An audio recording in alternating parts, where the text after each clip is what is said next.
A los 43 años, Miguel Cabrera se encontraba en un punto extraño de su vida, demasiado lejos del inicio de su carrera como para aferrarse a la inocencia del joven prodigio que un día fue, pero también lo suficientemente cerca de su pasado como para sentir aún el peso de cada golpe emocional, cada traición silenciosa y cada cicatriz que nunca llegó a cerrarse por completo. Había pasado toda una vida construyendo un legado deportivo innegable, convirtiéndose en uno de los bateadores más respetados de su generación, un ícono que trascendía estadísticas y temporadas. Pero, detrás de todo ese brillo, existía un Miguel mucho más humano, más vulnerable, más marcado por la memoria de aquellas personas que habían dejado huellas que él preferiría olvidar. Durante años, guardó silencio. Era más fácil así. En el mundo del deporte profesional, reconocer heridas personales es casi un acto de debilidad, un lujo que pocos pueden permitirse sin pagar un precio demasiado alto. Pero el tiempo, ese juez implacable, eventualmente lo obliga a todos a mirar atrás, y aquella tarde, mientras observaba desde la ventana de su casa en Miami el lento atardecer derramarse sobre la ciudad, Miguel sintió que finalmente había llegado el momento de hablar. No buscaba venganza ni confrontaciones públicas. Lo que quería era algo más profundo, más honesto. Poner en palabras lo que había callado por décadas. La entrevista que cambiaría todo comenzó como cualquier otra. Un periodista independiente, una grabadora sobre la mesa, 2 tazas de café humeante. Pero Miguel llevaba días ensayando mentalmente cómo iniciaría la conversación. ¿Cómo explicaría que aquel no sería un relato de escándalos, sino un testimonio personal, íntimo, casi confesional? Antes de que el periodista pudiera formular la primera pregunta, él levantó la mano, respiró profundo y dijo: «Hoy voy a hablar de 5 personas. 5 personas que marcaron mi vida para siempre. Y aunque he aprendido a seguir adelante, hay cosas que uno no puede olvidar. No se trata de odio, pero tampoco de perdón». El periodista quedó inmóvil, sorprendido. Miguel nunca había pronunciado algo así en público. Pero para entender realmente por qué aquellas palabras tenían tanto peso, era necesario retroceder en el tiempo, volver al origen de todas esas heridas. Y así comenzó su relato, no con nombres, sino con sensaciones, recuerdos, fragmentos de vida que todavía ardían bajo la superficie. Mucho antes de los estadios, de la fama, de los contratos millonarios, Miguel fue un niño con un sueño demasiado grande para la pequeña calle donde creció. Su primer contacto con la injusticia fue mucho antes de vestir un uniforme profesional. A los 10 años, cuando todavía buscaba su lugar en el mundo, descubrió que no todos los adultos eran dignos de confianza, y no todos los compañeros eran realmente amigos. Había un entrenador local, un hombre cuyo nombre Miguel no quiso revelar, y probablemente jamás revelaría, que solía tratar a los niños con una dureza que rozaba la humillación. No era entrenamiento, era abuso emocional disfrazado de disciplina. Para muchos, ese entrenador era una figura respetada, un símbolo de mano firme. Pero para Miguel, representó el primer impacto del desamparo. Aquel hombre le repetía una y otra vez que no llegaría lejos, que no era tan talentoso como algunos creían, que los sueños no estaban hechos para gente como él. A los 43 años, Miguel aún recordaba cada una de esas palabras, porque, aunque el tiempo le dio la razón, convirtiéndolo en uno de los peloteros más grandes de su generación, durante años cargó con la duda sembrada por aquel entrenador. Esa primera voz negativa, tan destructiva como persistente, se convirtió en la sombra que lo acompañaba en cada momento decisivo de su carrera. No se trataba de no perdonar por rencor, sino porque esas marcas moldearon su vida entera. Y algunas cicatrices, aunque ya no duelan, nunca desaparecen por completo. De su dolor comenzó mucho después, ya siendo un jugador consagrado. La fama trae consigo admiración, pero también oportunismo disfrazado de amistad.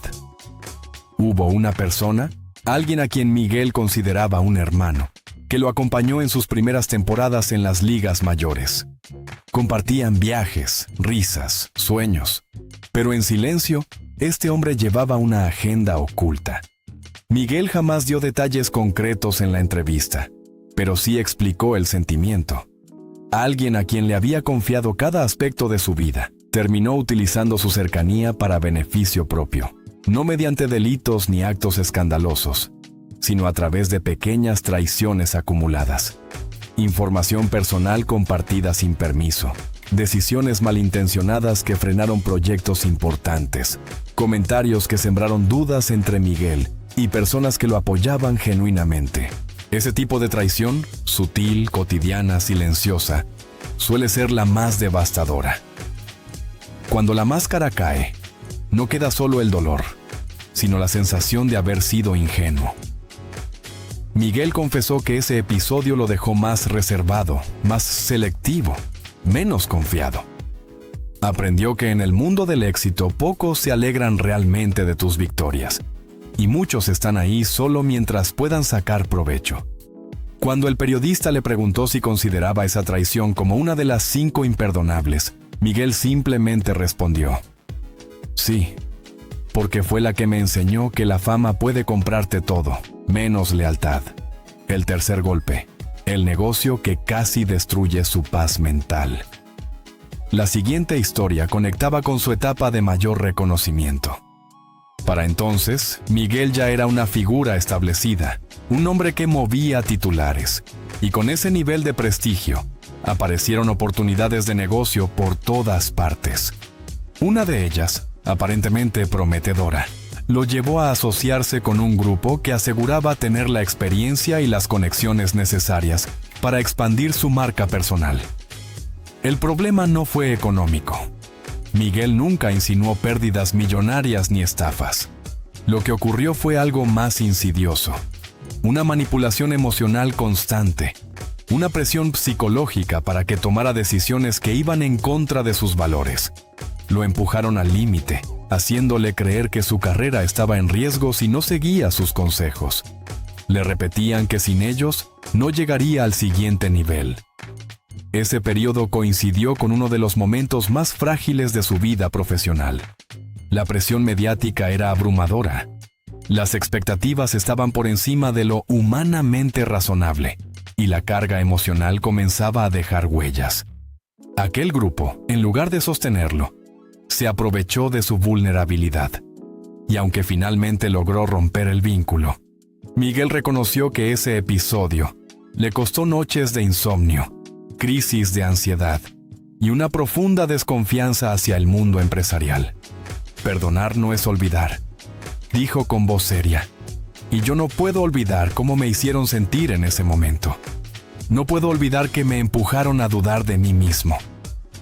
La cuarta persona de esa lista apareció en un momento particularmente doloroso de su vida.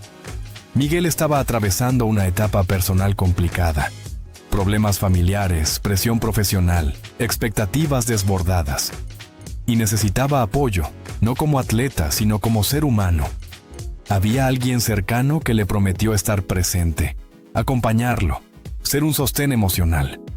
Pero cuando llegó el momento difícil, esa persona simplemente desapareció. No hubo discusión, no hubo cierre, no hubo explicación, solo ausencia. Para muchos, ese tipo de abandono puede pasar desapercibido, casi trivial.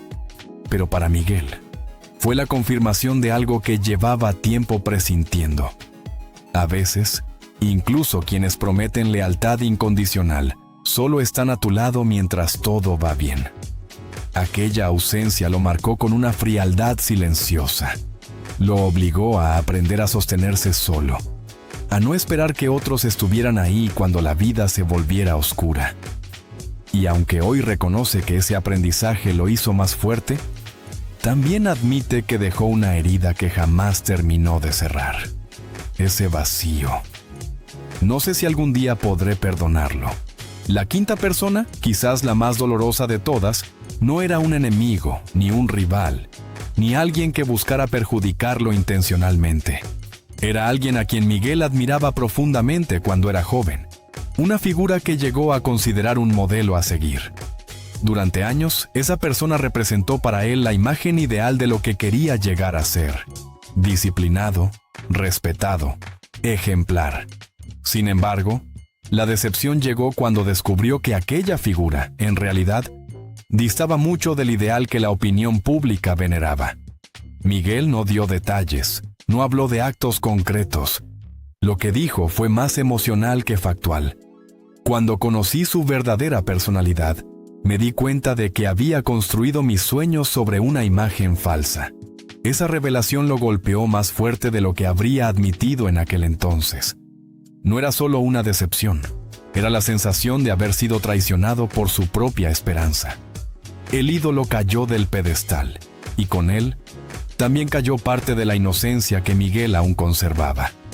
No lo odio, solo no puedo perdonar que haya destruido la ilusión que me acompañó desde niño. Cuando terminó el primer tramo de la entrevista, el ambiente en la sala había cambiado. El periodista ya no veía a Miguel Cabrera como un ícono inalcanzable del deporte, sino como un hombre que había cargado silenciosamente con recuerdos que rara vez se mencionan en público. La grabadora seguía encendida, el café se había enfriado y un silencio espeso llenaba el aire mientras Miguel preparaba su mente para entrar en el terreno más delicado: explicar quiénes eran esas 5 personas y por qué cada una había dejado una marca imborrable en él. Miguel no mencionó nombres reales, y nunca lo haría, pero sí definió a cada figura con una claridad emocional tan profunda que para el periodista era como si estuviera viendo escenas de una película personal que Miguel había guardado en secreto durante más de 2 décadas. El primero en esa lista no necesitaba nombre para existir con fuerza. Miguel lo llamó simplemente el entrenador de las sombras. No porque fuera una figura malvada, sino porque fue el primero en enseñarle que el mundo no siempre recompensa la pasión pura. No sé si algún día entendió el daño que hacía, dijo Miguel mientras miraba hacia el piso, pero para mí, fue la primera persona que me hizo dudar de mi propio sueño. Miguel recordó con detalle la forma en que aquel entrenador corregía cada movimiento con dureza innecesaria. Era un hombre rígido, obsesionado con la disciplina, que creía que la única manera de formar a un campeón era destruyendo primero su confianza. Sus frases eran siempre las mismas: no eres tan bueno como crees. Deja de soñar. Hay cientos mejores que tú. Para un niño, esas palabras caen como piedras, moldeando la tierra suave de la autoestima, hasta dejar grietas profundas.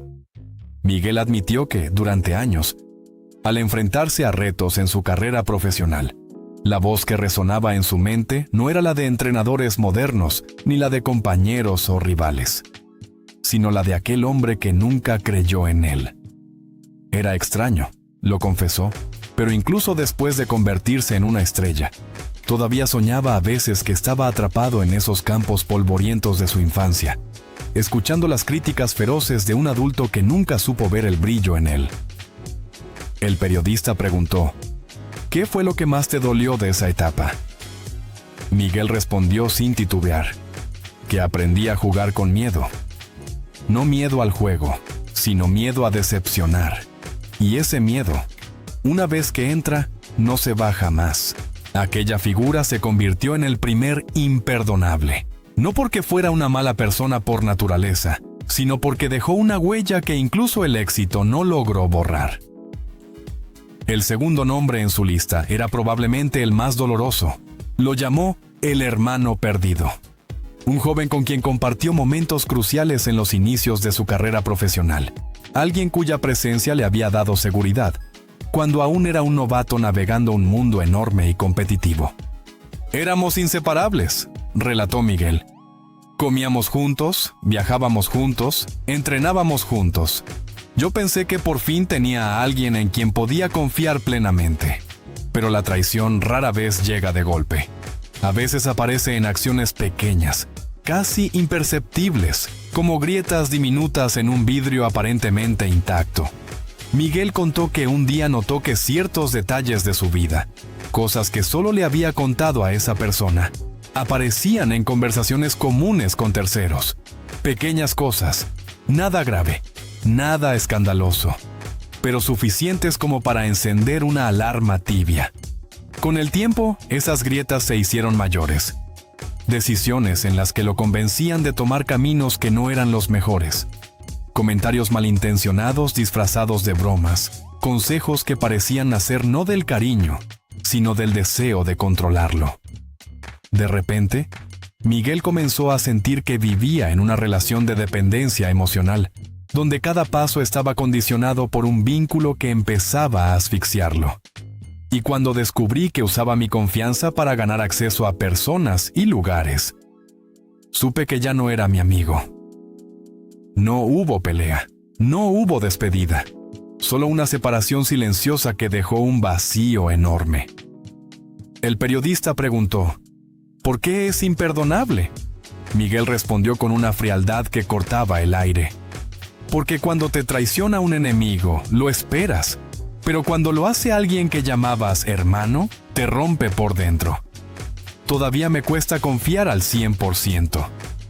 La tercera persona, o más bien, el tercer conjunto de personas, fue descrito como los arquitectos de la presión. Se trataba de un pequeño grupo empresarial que se acercó a él cuando estaba en la cima de su fama. Todas sus palabras estaban cargadas de promesas, expansión de marca, nuevas oportunidades, estrategias de crecimiento. Miguel, como muchos atletas en ese punto de sus carreras, quería usar su éxito para construir algo más duradero que simplemente estadísticas, pero cuando firmó con ellos, comenzó una tormenta silenciosa. No querían construirme, querían moldearme. Cada decisión que tomaba debía pasar por su aprobación. Cada movimiento estaba monitoreado. No era un abuso evidente, sino una erosión emocional constante, un desgaste psicológico que lo iba debilitando poco a poco. Le hacían creer que sin ellos su carrera se derrumbaría y que cualquier opinión externa era una amenaza. La presión fue tanta que Miguel comenzó a experimentar ansiedad, algo que nunca había sentido en su vida. En ocasiones se despertaba en plena madrugada con el corazón acelerado, preguntándose si estaba tomando las decisiones correctas, sintiendo que su carrera pendía de un hilo invisible. Ese periodo coincidió con lesiones menores y un descenso en su rendimiento, no por incapacidad física, sino por agotamiento mental. No puedo perdonar cómo jugaron con mi mente, dijo sin dudar. Yo era un atleta, no un producto. Eventualmente rompió el contrato. Pero para entonces, la herida ya estaba abierta, y Miguel tardó años en recuperar la estabilidad mental que había perdido. El cuarto nombre de la lista era La sombra que no volvió. Era alguien especial. No un amante, no un familiar directo, sino una presencia emocionalmente significativa en su vida. Alguien que le prometió estar a su lado durante un momento personal profundamente difícil. Miguel no dio detalles explícitos, pero la tristeza en su voz dejaba claro que aquella etapa había sido una de las más vulnerables de su vida. Podría haber sido un momento de enfermedad, una crisis emocional, un problema familiar serio. Lo importante era esto. Cuando Miguel necesitó apoyo humano, esta persona le aseguró que estaría ahí, y luego desapareció sin explicación. Cuando te prometen apoyo en tus peores días y luego no aparecen, eso duele más que cualquier traición. No hubo llamada, no hubo mensaje, no hubo excusa, solo ausencia. Un silencio duro, frío, inexplicable. Ese acto, o esa falta de acto, lo marcó profundamente. Lo obligó a aceptar que, aunque la gente te quiera en tus buenos momentos, muy pocos estarán contigo cuando la vida te ponga de rodillas. No espero que todos se queden, dijo, pero cuando alguien te promete que no te dejará solo y se va, eso no se olvida. La voz de Miguel se quebró apenas por una fracción de segundo, suficiente para que el periodista entendiera la profundidad de esa herida. El quinto y último nombre era quizás el más simbólico. Lo llamó el Titán Roto, un ídolo de juventud. Alguien a quien admiró incluso antes de llegar a las grandes ligas. Yo creía en él, como se cree en un superhéroe. Cuando finalmente lo conoció, esperaba encontrar inspiración, sabiduría, un mentor. Pero en lugar de eso, descubrió una personalidad fría, distante, egocéntrica. No era alguien malvado, aclaró, pero sí profundamente diferente al ideal que Miguel había construido en su mente. Cuando lo vi como realmente era, sentí que mi niñez se derrumbaba. No hubo ofensas, no hubo conflictos, solo un choque brutal entre ilusión y realidad. Para Miguel, ese fue un golpe silencioso pero devastador. Comprender que incluso los héroes más admirados son solo seres humanos, con defectos, contradicciones y actitudes que pueden destruir la imagen que uno guardó durante toda una vida. No lo odio, insistió, pero no puedo perdonar que haya roto la ilusión más bonita que tenía de niño. Ese fue el último de los 5 imperdonables. Después de enumerar cada figura, Miguel se quedó en silencio unos segundos. El periodista apagó la grabadora, no por falta de profesionalidad, sino porque había comprendido que la entrevista había cruzado un umbral emocional tan profundo que ya no sabía si era periodista o confidente. Miguel entonces dijo algo que quedaría grabado en la memoria de todos los que escucharan aquella historia. No contaré sus nombres porque no se trata de ellos, se trata de lo que aprendí. El periodista preguntó entonces, ¿y qué aprendiste de todo esto?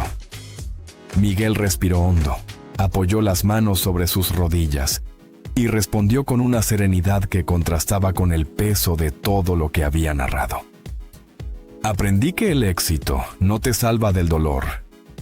Aprendí que algunas heridas enseñan más que cualquier victoria. Y aprendí que no perdonar no significa vivir con odio. Significa aceptar que algunas personas no merecen volver a entrar en tu vida. La noche había caído completamente sobre Miami cuando la entrevista entró en su tramo final. Las luces de la ciudad brillaban a través del ventanal, reflejándose en los ojos cansados pero serenos de Miguel Cabrera. Después de revelar las heridas más profundas de su vida, parecía más liviano, como si cada palabra pronunciada hubiera liberado un peso que llevaba años cargando. El periodista, todavía sentado frente a él, comprendía que lo que estaba por venir no sería una simple conclusión, sino la parte más reveladora de todas. ¿Qué había hecho Miguel con ese dolor? ¿Cómo había aprendido a vivir con él? ¿Y qué significaba realmente no perdonar? Miguel se recostó en la silla, cruzó los brazos y miró fijamente hacia la ventana, como si buscara las palabras en el horizonte nocturno. La gente piensa que no perdonar es guardar rencor, comenzó. Pero no es eso. Es entender que algunas cosas te cambian para siempre y que la vida sigue, incluso con esas cicatrices. Lo que siguió fue una confesión tan madura, tan humana y tan introspectiva, que transformó el capítulo final en una reflexión universal sobre la memoria, el crecimiento y la resiliencia. Miguel sabía que al revelar que había 5 personas a quienes jamás podría perdonar, muchos interpretarían sus palabras de forma superficial. Por eso quiso aclararlo antes de cerrar su relato. El perdón no es obligatorio, dijo con calma, y no perdonar no significa vivir atrapado en el pasado. Explicó que durante años trató de obligarse a superar lo ocurrido porque así se lo habían enseñado. Sé fuerte, deja eso atrás, la vida continúa, no le des importancia. Frases comunes, casi automáticas, que no reflejan lo difícil que es realmente curar heridas emocionales profundas. Me di cuenta de que el perdón se ha convertido en una especie de mandato social, añadió. Pero hay dolores que no están hechos para ser perdonados. Están hechos para ser entendidos. Durante mucho tiempo lo persiguió el sentimiento de fracaso por no poder cerrar esos capítulos. Sentía que le faltaba algo, que su incapacidad para perdonar lo hacía menos humano. Pero con los años, entendió que había otras formas de sanar. No perdoné a esas personas, pero sí acepté que formaron parte de mi historia. Y esa aceptación, según él, fue más poderosa que cualquier acto simbólico de reconciliación. El periodista, curioso, preguntó, ¿Cómo lograste convertir esas experiencias en algo que no te destruyera? Miguel sonrió con una suavidad que revelaba la respuesta incluso antes de pronunciarla. El béisbol me salvó. Hubo un silencio breve, casi reverencial. Miguel continuó. Cuando era niño, cada golpe emocional lo llevaba al campo. Cada palabra dura del entrenador se transformaba en un swing más fuerte. Cada traición se convertía en un entrenamiento extra. Cada ausencia en un deseo de ser mejor. No se trataba de huir del dolor, sino de canalizarlo en la única pasión que lo había acompañado desde el principio. Para él, el deporte no era una profesión, sino un refugio. Un espacio donde podía ser él mismo sin máscaras ni expectativas ajenas. A medida que su carrera avanzó, esas mismas heridas se convirtieron en la fuerza que lo impulsó a no conformarse, a trabajar más que nadie, a demostrar, primero a sí mismo y solo después al mundo, que su valor no dependía de las voces críticas de su infancia, ni de las traiciones que enfrentaría en la adultez. El dolor, si lo sabes usar bien, se convierte en una energía increíble. No lo decía como una frase motivacional vacía, sino como alguien que había visto cómo los peores momentos podían alimentar la grandeza interior. Uno de los temas más profundos que surgió en este capítulo fue la soledad. Miguel explicó que, aunque la gente suele imaginar que la vida de un atleta profesional está rodeada de personas, de apoyo, de admiración constante, la realidad íntima es muy distinta. Hay un tipo de soledad que solo entienden quienes viven en la cima. Describió cómo, durante años, incluso en sus mejores temporadas, había noches en las que se sentía completamente aislado. Los hoteles, los viajes interminables, las habitaciones silenciosas. La vida del deportista exige tanto que muchas relaciones personales no sobreviven. Y cuando a esa soledad se le suman heridas como las 5 que había relatado, la sensación se vuelve más profunda. La gente aplaude tus victorias, pero pocas personas entienden tus batallas internas. El periodista preguntó si alguna vez se sintió tentado a rendirse emocionalmente. Miguel negó con la cabeza. Jamás pensé en rendirme, pero sí pensé muchas veces en desaparecer por un tiempo. No desaparecer físicamente, sino alejarse del ruido, de la presión, de la exigencia constante. Hubo temporadas en las que su mente estaba tan fatigada que jugar representaba no solo un reto físico, sino existencial. Uno puede hacer swings perfectos y aún así estar quebrado por dentro. Lo más impactante de este capítulo fue cuando Miguel habló de su proceso de reconstrucción. No fue inmediato, no fue fácil, no fue limpio. Dijo que, durante un periodo específico de su vida, buscó ayuda profesional para aprender a manejar la frustración, el agotamiento emocional y la tristeza acumulada. Ir a terapia fue una de las decisiones más valientes que tomé. No lo dijo con orgullo superficial, sino con honestidad. Reconoció que, para muchos atletas, admitir vulnerabilidad es casi un tabú. Pero él entendió que ignorar sus heridas no las haría desaparecer. No fui a terapia para perdonar, aclaró. Fui para aprender a vivir sin que esas heridas me definieran. Ese proceso le permitió reconstruir su identidad desde cero, desprendiendo las expectativas ajenas, redefiniendo sus propias metas, aprendiendo a diferenciar quién merecía su energía y quién no. Una de las frases más fuertes de toda la entrevista surgió en ese momento. La gente habla mucho de sanar, pero sanar no siempre significa volver a ser el de antes. A veces significa convertirte en alguien que puede vivir con el recuerdo sin romperse. El periodista, consciente de que estaba tocando un tema delicado, preguntó con cautela: si esas 5 personas estuvieran hoy frente a ti, ¿qué les dirías? Miguel sonrió, pero no con rencor. Era una sonrisa leve, madura, casi compasiva. Les diría gracias. El periodista quedó sorprendido, casi incrédulo. Miguel continuó: gracias por mostrarme quiénes no quiero ser. Gracias por enseñarme lo que no debo permitir.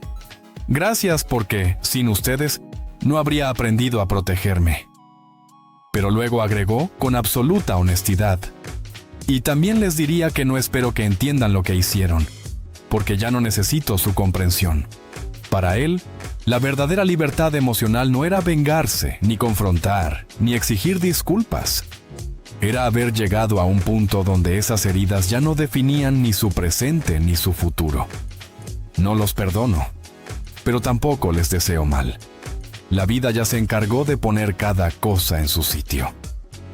Cerca del final de la entrevista, Miguel se inclinó hacia adelante y dijo algo que parecía dirigido no solo al periodista, sino a todas las personas que alguna vez cargarían con su historia.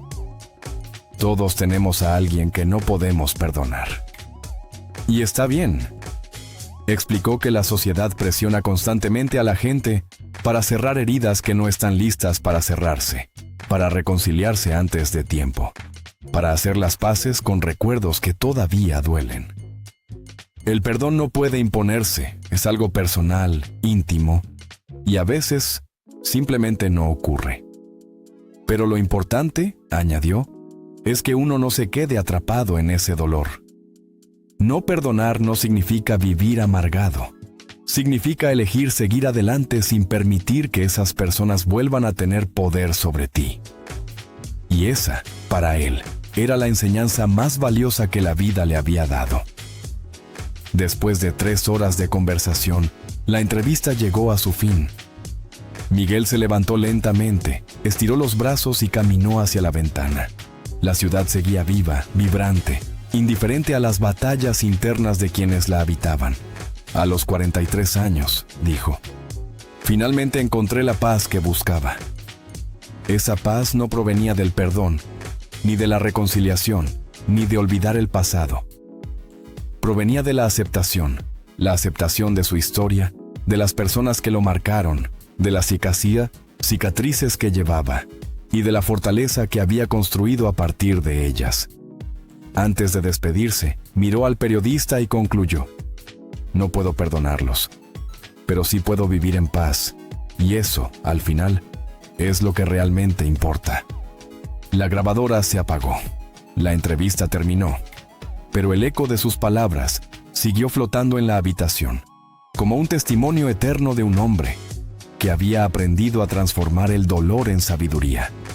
Si esta historia te ha conmovido, te ha hecho reflexionar o simplemente te ha permitido conocer una faceta más humana detrás de la fama, te invito a seguir acompañándonos.